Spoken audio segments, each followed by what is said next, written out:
Hey everybody, Eric Solbox out in the shop today building more boxes. And today is the first day I've had the AC on. I finally drug this back out here into the shop space. And although it's nice and cool standing in front of that, I finally realized that the real issue here is that this metal door gets the late day sun. It's just, you can tell, I've got it just barely cracked, a little bit of cool air come underneath of it. You can tell the hot sun is just blazing on that thing today. It's probably about 70 degrees here in Washington today, which basically, you know, to us, that's a heat wave.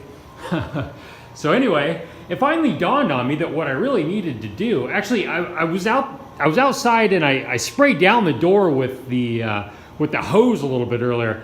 It's effective in cooling things down a bit, but it doesn't last very long. And finally what dawned on me is that this cardboard that I get when I order aluminum, this separates all the sheets of aluminum, that if I put it up, it could act as an insulation barrier and maybe cool this room down. So I've got this temp gun, and I was pretty amazed.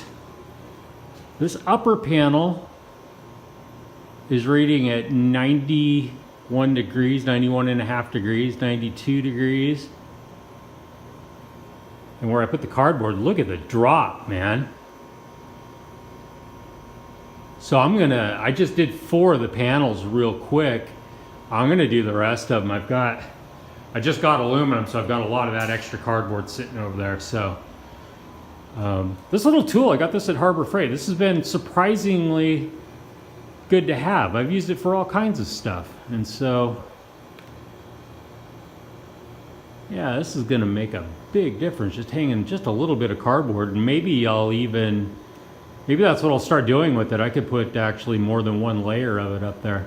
But I'm really surprised that just one thin layer. This isn't real thick cardboard either. It's actually really, really thin cardboard. It's super flexible. I'm surprised that it made that much of a difference. But anyway, thought you guys might be interested in seeing that.